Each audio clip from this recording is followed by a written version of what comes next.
Hello, welcome to quantum coaching Lucknow. My name is Mohammad Qamar और मैं quantum coaching पर आपका एडुकेटर हूँ। देखिए, इलेक्ट्रिक चार्जेस और फील्ड का हम लोग लेक्चर नंबर 13 तक आपको करा चुके थे। और याद करिए, पिछले नंबर लेक्चर में हम लोगों ने आपको टार्क के बारे में बताया था। Torque when an electric dipole placed in uniform electric field. आज हम लोग आपको मेनली देखिए, सबसे पहले work done in deflecting dipole from 0 to theta आपको ये बताएंगे। साथ साथ हम लोग पोटेंशियल एनर्जी ऑफ डाइपोल के बारे में बताएंगे। और इसके बाद इस चैप्टर में अगर इलेक्ट्रिक चार्जेस और फील्ड में देखें तो सिर्फ इलेक्ट्रिक लाइन ऑफ फोर्सेस बची होंगी और कुछ एक टॉपिक और बचा हुआ है जो चार्ज पार्टिकल बताएगा मोशन करता है किसी फील्ड में, तो इनको हम लोग बताएंगे। तो चलिए हम लोग लेक्चर नंबर 14 को स्टार्ट करते हैं और आपके लिए यहाँ पर लेक्चर नंबर 14 को हम लोग यहाँ पर पढ़ाते हैं। तो चलिए इलेक्ट्रिक चार्ज एंड फील्ड का 14 नंबर लेक्चर हम लोग स्टार्ट करते हैं। और देखिए, यहाँ याद करिए 13 नंबर लेक्चर में हम लोगों ने पढ़ा था टार्क। जब किसी डाइपोल को यूनिफॉर्म इलेक्ट्रिक फील्ड में रखते हैं तो उस पर टार्क क्या लगता था वो हम लोगों ने पढ़ा था। और साथ साथ हम लोगों ने नॉन यूनिफॉर्म फील्ड में रखकर भी देखा था कि टार्क क्या लगता है। अब देखिए, यहाँ पर इस लेक्चर में हम लोग पढ़ेंगे work done in deflecting dipole. Work done in deflecting dipole from 0 to theta. याद रखिएगा, हम लोग पढ़ेंगे work done in deflecting dipole from 0 to theta. अब देखिए, ये डायग्राम आपके सामने है। ये यूनिफॉर्म इलेक्ट्रिक फील्ड यहाँ पर है और देखिए ये डाइपोल रखा हुआ है। ये माइनस क्यू यहाँ पर है और ये प्लस क्यू है और इसके बीच की डिस्टेंस जो है 2L है। क्या है भाई? 2L है। और देखिएगा, प्लस के ऊपर आप जानते हैं इलेक्ट्रिक फील्ड कहाँ से कहाँ होती है? Positive to negative. ये देखिए पॉजिटिव हो गया और इधर वाला क्या हो गया? नेगेटिव हो गया। तो देखिए, प्लस प्लस रिपल करेगा तो फोर्स इधर लगेगा, F equal to Q E लगेगा। और ये नेगेटिव वाला अट्रैक्ट करेगा तो F equal to Q E इधर लगेगा, एक का राइट और एक का लेफ्ट। अब देखिए, वर्क डन निकालना है deflecting dipole from 0 to theta. यानी इसका मतलब जो है, पहले ये डाइपोल ऐसे था, पैरेलल था, ठीक है। अब इसको हम लोगों ने डिस्प्लेस करके ऐसे घुमाकर यहाँ पर कर दिया। क्या कर दिया भाई? यहाँ पर देखिए इस तरह से घुमा दिया। यानी पहले ये यूनिफॉर्म इलेक्ट्रिक फील्ड के डायरेक्शन में था और अब हम लोगों ने क्या कर दिया, इसको यहाँ डिस्प्लेस करके डिफ्लेक्ट करके एंगल थीटा पर हम लोगों ने घुमा दिया। आपको जरा यहाँ पर हम लोग दिखाएं तो समझ जाएंगे आसानी से। ये देखिए, ये डाइपोल है और ये डाइपोल है और इसको देखिए हमने डिफ्लेक्ट कर दिया थीटा एंगल पर। ये हम लोगों ने यहाँ पर दिखाया है। तो देखिए, यहाँ आपको वर्क करना पड़ेगा, यही हम लोग को निकालना है। तो देखिए, वर्क डन जो निकलेगा वो आप जानते हैं, आप अच्छी तरह से पता होगा आपको। वर्क इक्वल टू क्या होता है आप बताइएगा? आप ये पता है आपको। और W equal to F into D होता है। याद रखिए, F इंटू डी। अगर थीटा 0 है तो फोर्स या वैसे एफ डी कॉस थीटा होता है, लेकिन अगर कॉस 0 लेते हैं तो 1 होगा। अच्छा, रोटेट हो रहा है, यहाँ पर रोटेट हो रहा है तो फोर्स की जगह पर क्या आ जाएगा? यहाँ पर फोर्स की जगह पर यहाँ पर टार्क आ जाएगा। क्या आ जाएगा भाई? फोर्स की जगह पर यहाँ पर टार्क हो जाएगा और डिस्प्लेसमेंट की जगह पर यहाँ पर एंगुलर डिस्प्लेसमेंट आ जाएगा। तो देखिए, ये मामला यहाँ पर आ जाएगा और डिस्प्लेसमेंट की जगह पर एंगुलर डिस्प्लेसमेंट आ जाएगा। तो देखिए, ये W इक्वल हो गया टाउ और डी थीटा। अगर स्मॉल चेंज ले रहे हैं, DW है, पूरा वर्डन करेंगे तो बताइए डी थीटा यहाँ पर स्मॉल चेंज के लिए लेंगे। अच्छा, आपने टार्क पढ़ा था पीछे, P साइन थीटा पढ़ा था, P साइन थीटा रख दिया।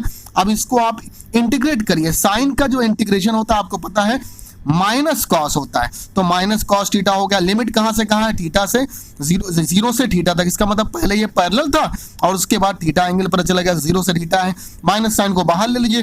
पहले फाइनल लिमिट रखिए कॉस थीटा, फिर कॉस 0 रखिए। अच्छा, माइनस साइन से कर दिए मल्टीप्लाई। कॉस 0 की वैल्यू क्या हो गया? यहाँ पर 1 और माइनस माइनस क्या हो गया? प्लस हो गया। और यहाँ कॉस थीटा, आपका W निकल गया P ब्रैकेट में 1 माइनस कॉस थीटा के आ गया। अच्छा, बाई चांस अगर ऐसा दिया होता आपको यहाँ पर कि पहले से किसी एंगल पर होता, मान लीजिए पहले यहाँ पर ये इस तरह से पहले से थीटा एंगल पर है, फिर उसके बाद यहाँ पर डिफ्लेक्ट किया गया होता, इसको डिफ्लेक्ट किया गया होता, यानी पहले से थीटा एंगल पर होता, वो एंगल रह रहे हैं theta 1।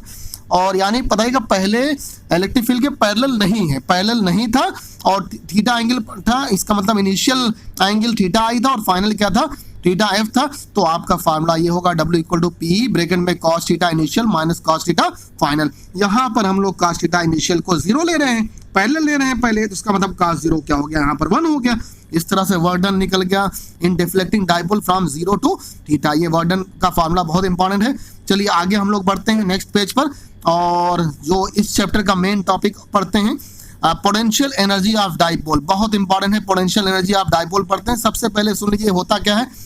It is equal to that amount of work done to bring dipole from infinity to inside field, इतना ही नहीं, and to deflect angle theta. याद रखिएगा, अगर किसी डाइपोल को आप इंफिनिटी से इलेक्ट्रिक फील्ड के अंदर लाते हैं और उसको अगर आपने एंगल थीटा डिफ्लेक्ट कर दिया तो टोटल जो वर्क डन होगा वही कहलाएगा पोटेंशियल एनर्जी ऑफ डाइपोल। चलिए आगे इसको हम लोग डिराइव कराते हैं और समझते हैं कैसे यहाँ पर आया है। तो देखिएगा यहाँ पर ये इलेक्ट्रिक फील्ड दी गई, यूनिफॉर्म इलेक्ट्रिक फील्ड, और इसमें देखिए डाइपोल को हम लोग बाहर से ला रहे हैं, बाहर मतलब इनफाइनाइट से ला रहे हैं, फील्ड के अंदर नहीं है।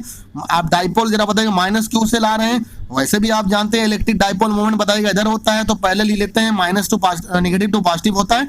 तो देखिए इसको अंदर लेकर आए, यानी इनफाइनाइट से आपने इनसाइड इलेक्ट्रिक फील्ड ले लिया। अगर बताइए मिनिमम डिस्टेंस की बात करें तो 2L यहाँ पर कवर होगा।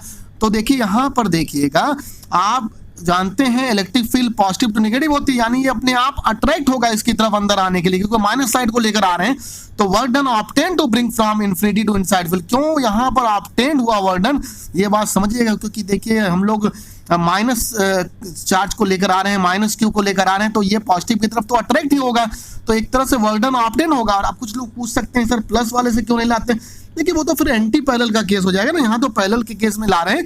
तो देखिएगा यहाँ पर पैरेलल के केस में हम लोग लेकर आए तो वर्क डन ऑब्टेन होगा, और ये होगा माइनस साइड को ला रहे हैं तो फोर्स रखेंगे F इक्वल टू यहाँ पर क्या होगा माइनस क्यू ही यहाँ पर रख दिया, और डिस्टेंस कितनी, मिनिमम डिस्टेंस की अगर बात करें तो 12 डाइपोल की लेंथ है, और तो वही 12 रख दिया। अब देखिएगा ये वर्क डन ऑब्टेन हुआ, और अब आपने कहा था कि दो वर्क डन का सम होगा, एक तो आप वर्क डन जब इनफाइनाइट से इलेक्ट्रिक फील्ड के अंदर लाए उसके बाद डिफ्लेक्ट करता है, अभी हम लोगों ने डिफ्लेक्शन के लिए निकाला था work done in deflecting angle theta, यानी 0 से थीटा जब हम लोगों ने डिफ्लेक्ट किया था W2 P1 माइनस का, और ये वर्क डन आपको नीडेड होगा, इसका मतलब रिक्वायर्ड होगा। तो पहला वाला वर्क डन ऑब्टेन होगा और ये नीडेड होगा, अब दोनों का सम ही तो इलेक्ट्रिक पोटेंशियल एनर्जी होगा। तो यहाँ पर देखिएगा potential energy of dipole, electric potential energy of dipole या simply potential energy of dipole क्या होगा W1 प्लस W2, W1 आपका माइनस P है, W2 P1 minus cos theta है। ओपन कर दीजिए और देखिए P से P कैंसिल हो जाएगा जब ओपन करेंगे, और यहाँ पर बचेगा माइनस P cos थीटा, इसका मतलब ये डॉट प्रोडक्ट है, U equal to P dot E है, और डॉट में ही cos थीटा आता है, ये पोटेंशियल एनर्जी ऑफ डाइपोल है। जबकि टार्क में आप लोगों ने देखा होगा P क्रॉस E आया था और यहाँ पर माइनस P क्रॉस E आ रहा है, तो ये है पोटेंशियल एनर्जी ऑफ डाइपोल। चलिए इसके आगे कुछ इसके और पॉइंट पढ़ते हैं। तो देखिए यहाँ पर अगले पेज में देखते हैं, देखिए आप खुद चेक करिए, अगर थीटा 0 होगा इसका मतलब ये जैसे हम लोग लेकर आए थे पैरेलल है इलेक्ट्रिक फील्ड के, देखिए इलेक्ट्रिक फील्ड के पैरेलल, क्योंकि डाइपोल मोमेंट आपका किधर लगेगा राइट डायरेक्शन में लगेगा, और इलेक्ट्रिक फील्ड भी राइट डायरेक्शन में, तो पैरेलल है तो थीटा क्या हो गया यहाँ पर 0, पैरेलल टू इलेक्ट्रिक फील्ड है तो cos 0 की वैल्यू 1 हो गई, तो U मिनिमम आ गया माइनस P, क्योंकि स्केलर क्वांटिटी है तो माइनस साइन अगर होगा तो यहाँ मिनिमम होगा। जबकि हम लोगों ने टार्क में देखा था माइनस साइन थी तब भी उसको मैक्सिमम कहा था, क्योंकि वहां डायरेक्शन की बात थी, यहाँ डायरेक्शन नहीं है। और एक बात बड़ी इंपॉर्टेंट आपको बता दें, यहाँ पर मिनिमम पोटेंशियल एनर्जी है तो स्टेबिलिटी क्या होगी, मैक्सिमम होगी। याद रखिएगा जब भी पोटेंशियल एनर्जी मिनिमम होती है स्टेबिलिटी क्या होती है, मैक्सिमम होती है। इसका मतलब ये अपनी पोजीशन बदलना नहीं चाहेगा, स्टेबल रहेगा, क्योंकि आप खुद देख लीजिएगा ये इसके पैरेलल है और पोटेंशियल एनर्जी क्या है मिनिमम है, तो यहाँ पर स्टेबल इक्विलिब्रियम होगा। और इस कंडीशन में फोर्स नेट ट्रांसलेटरी मोशन तो होना नहीं है, 0 है, टाउ नेट भी क्या है यहाँ पर 0 हो, टाउ आपने पढ़ा था P sin थीटा sin 0 की वैल्यू 0 हो गई, इसका मतलब टॉर्क नेट भी क्या हो गया 0, और यहाँ पर किसी तरह का ट्रांसलेटरी मोशन नहीं होगा, इसलिए नेट फोर्स भी क्या हो गया 0। अगर थीटा हम लोग 90 डिग्री रखते हैं, इसका मतलब परपेंडिकुलर आता है इलेक्ट्रिक फील्ड के, तो बताइए U क्या हो जाएगा 0, क्योंकि cos 90 की वैल्यू क्या हो जाएगी 0। चलिए थर्ड केस की तरफ बढ़ते हैं, थर्ड केस पर आते हैं।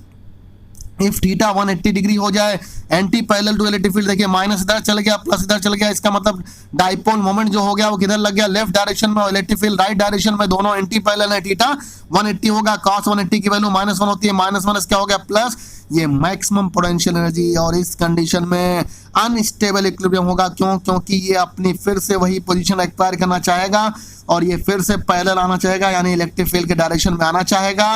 तो एक तरह से ये अनस्टेबल इक्विलिब्रियम हो गया। फोर्स नेट अभी भी 0, टाउ नेट भी 0, क्योंकि आपको पता है sin 180 की वैल्यू भी क्या होती है 0 होती है, और यहाँ ट्रांसलेटरी मोशन होना नहीं है, इसलिए एफ नेट भी क्या हो गया यहाँ 0 हो गया। अगर थीटा 270 रखते हैं फिर से वही 90 वाली कंडीशन आ गई, U 0 हो जाएगा, और थीटा 360 रखते हैं फिर से मिनिमम पोटेंशियल एनर्जी आ जाएगी और स्टेबिलिटी क्या हो जाएगी, मैक्सिमम हो जाएगी। आप एक एग्जांपल समझ सकते हैं। आप अपनी पेन को ले लीजिए, डॉट पेन को ले लीजिए, उसको खड़ा करके रख दीजिए। अगर आपने बिल्कुल वर्टिकल डायरेक्ट खड़ा रख दिया तो देखिए उसका जो सेंटर ऑफ ग्रेविटी होगा, सेंटर ऑफ मास होगा, वो बिल्कुल मिड पॉइंट पर होगा, बीच में जाएगा। तो हाइट थोड़ी ज्यादा होगी, हाइट ज्यादा होगी तो पोटेंशियल एनर्जी क्या है वहां पर, पोटेंशियल एनर्जी आपका देखिए वहां मैक्सिमम है। तो वो देखिए छोड़ेंगे जैसे हाथ से, वर्टिकल आपने खड़ा किया तुरंत गिर जाएगा, इसका मतलब स्टेबिलिटी क्या होगी इसकी, मिनिमम हो जाएगी। और अगर उसी को आपने हॉरिजॉन्टल रख दिया तो देखिए अब हाइट बहुत कम हो जाएगी, पोटेंशियल एनर्जी मिनिमम हो जाएगी, तो स्टेबिलिटी क्या हो जाएगी यहाँ पर, मैक्सिमम हो जाएगी। इससे आप समझ सकते हैं इस एग्जाम्पल से। चलिए और आगे बढ़ते हैं और भी देखते हैं यहाँ पर। अब देखिए हम लोग इसका ग्राफ देख ले, जैसे हम लोगों ने टार्क और एंगल का देखा था, वैसे हम लोग यहाँ पर यू और देखिए यहाँ पर गलती से टाउ लिखा हुआ है और ये टाउ नहीं है, ये यू का ग्राफ है। तो हम लोग इसको चेंज कर देते हैं, ये यू यहाँ पर बना देते हैं। तो यू यहाँ पर है, इसको थोड़ा सा हम लोग चेंज कर देते हैं। तो ये देखिए गलती से यहाँ टाउ लिखा हुआ है, ये यू है, तो इसको बदल देते हैं, ये यू यहाँ पर है, ध्यान दीजिएगा। तो अब की बार हम लोगों ने जो ग्राफ बना रहे हैं वो यू और एंगल थीटा के बीच बना रहे हैं, ये टॉर्क नहीं, यू और एंगल थीटा के बीच हम लोग ग्राफ बना रहे हैं, ठीक है भाई। तो देखिएगा यू यहाँ पर लिया है और देखिए एंगल थीटा, जब देखिए थीटा जीरो था उस कंडीशन में आपने पढ़ा ना, आपने क्या पढ़ा, अभी पढ़ा u इक्वल टू क्या पढ़ा था, माइनस पी कॉस थीटा। तो कॉस जीरो हो गया तो यहाँ माइनस पी आ गया। देखिए नेगेटिव से स्टार्ट कॉस का ग्राफ है तो यहाँ नीचे से स्टार्ट होगा, कॉस 90 पर क्या हो गया, यहाँ पर जीरो हो गया। और कॉस 180 माइनस 1 होता है तो यहाँ पर क्या हो गया, प्लस पी हो गया। और कॉस जरा बताइए 270 पर फिर से जीरो और कॉस 360 पर फिर से क्या हो गया, यहाँ पर माइनस पी हो गया। इसका मतलब जीरो पर इसकी वैल्यू यहाँ पर क्या हो गई, मिनिमम हो गई, और 180 पर क्या हो गई, मैक्सिमम हो गई। ये हम लोगों ने ग्राफ बनाया यू के बीच में और एंगल थीटा के बीच में। यहाँ टार्क लिखा था गलती से, ये यू है, ठीक है, ध्यान रखिएगा। तो हम लोगों ने यू और एंगल थीटा के बीच ग्राफ बना दिया। चलिए आगे बढ़ते हैं और देखते हैं यहाँ पर क्या है। तो देखिए यहाँ पर आप देखिए, आपको पढ़ना है पोटेंशियल एनर्जी ऑफ डाइपोल तो पढ़ चुका हूं, work done in deflecting dipole from zero to theta भी पढ़ लिया। Time period when a dipole is kept in uniform electric field, याद रखिएगा जब भी किसी डाइपोल को आप यूनिफॉर्म इलेक्ट्रिक फील्ड में रखते हैं तो आप जानते हैं उसका सर्कुलर मोशन होता है, तो उसका वन ऑसिलेशन कंप्लीट होने में एक टाइम पीरियड भी लगेगा। तो टाइम पीरियड क्या है, उस टाइम पीरियड को हम यहाँ पर डिराइव नहीं करा रहे हैं, डायरेक्ट लिख दे रहे हैं। आगे चलकर किसी क्वेश्चन में हम लोग इसको सॉल्व भी करा देंगे और इसको प्रूव भी करा देंगे एसएचएम से रिलेट करके। वैसे यहाँ पर डायरेक्ट आपको फॉर्मूला बता रहे हैं। Time period T equal to हो गया 2 pi under root I upon P, ये देखिए फॉर्मूला है T equal to 2 pi under root I upon P. अब आप कहेंगे सर यहाँ पर आई क्या है, आई है मोमेंट ऑफ इनर्शिया। देखिए फॉर्मूला है T equal to 2 pi under root I upon P. I moment of inertia है, पी इलेक्ट्रिक डाइपोल मोमेंट है और ई क्या है, इलेक्ट्रिक फील्ड है, और टी क्या है, टाइम पीरियड है। तो ये फार्मूला है। देखिए यहाँ पर हमने किसी डाइपोल को जब बताया यूनिफॉर्म इलेक्ट्रिक फील्ड में रखा, उसका पाथ सर्कुलर हुआ तो उसका एक टाइम पीरियड है। डायरेक्ट फार्मूला हम लोग यहाँ पर लिख रहे हैं, आगे चलकर किसी क्वेश्चन में हम लोग इसको सॉल्व करा देंगे। तो देखिए यहाँ पर आप चलिए हम यहाँ पर क्या करते हैं, मोमेंट ऑफ इनर्शिया की वैल्यू निकालते हैं। मान लीजिए ये आपके ये डाइपोल है, एक रॉड की तरह लेते हैं। तो आपको पता है इसके बीच की डिस्टेंस 2l होती है। यहाँ हाफ डिस्टेंस क्या हो गई, l, और ये भी क्या हो गया, l हो गया। ये माइनस क्यू और ये प्लस क्यू। आप जानते हैं यहाँ पर थ्योरम ऑफ बताइएगा, थ्योरम आप यहाँ पर आप निकालेंगे पैरेलल एक्सिस से, तो एम आर स्क्वायर और प्लस एम आर स्क्वायर, आप देखेगा M R square plus M R square 2mr square हो जाएगा। और सुनिए आर की जगह पर देखिए यहाँ पर थ्योरम ऑफ पैरेलल एक्सिस से अगर आप निकालेंगे तो कुछ ऐसे करेंगे, एक एंड पर आपने निकाला क्योंकि एक एंड से ही बताइए यहाँ पर मोशन होगा, और ये सेंटर से निकालेंगे तो इनके बीच की जो डिस्टेंस होगी वो देखिए यहाँ पर l होगा। तो आप देखिए आप क्या रखते हैं, जब भी आप आई पैरेलल एक्सिस से थ्योरम ऑफ पैरेलल एक्सिस से निकालते हैं तो आई आप अननोन निकालते हैं, तो जिसके क्रॉस बताएगा रोटेट होना होता है उससे निकालते हैं। तो आप बताइए आई निकालेंगे तो आई सेंटर ऑफ ग्रेविटी के क्रॉस होगा जो कि आपका यहाँ पर ml स्क्वायर होगा, और यहाँ से ml स्क्वायर फिर सम हो जाएगा यानी 2ml स्क्वायर हो जाएगा। तो देखिए इस तरह से यहाँ पर 2ml स्क्वायर हो गया, r की जगह पर l है तो यहाँ पर 2ml स्क्वायर हो गया। और P इक्वल टू आप जानते हैं product of one of the charge and distance between them होता है, तो Q इंटू 2l हो गया। यहाँ पर रख दिया I की वैल्यू रख दिया 2ml स्क्वायर, और P की जगह रख दिया, यहाँ से सब l से l कैंसिल हो गया, 2 से 2 कैंसिल हो गया, फार्मूला निकल गया T equal to 2 pi under root ml divide by Q। किसी क्वेश्चन में आप देखेगा ये डिस्टेंस हम लोग 2l ना लेकर l लेते हैं, तो यहाँ पर तब l/2 रखना होगा, वो आप अपने हिसाब से चेंज कर देगा। मोमेंट ऑफ इनर्शिया निकालना जानते होंगे।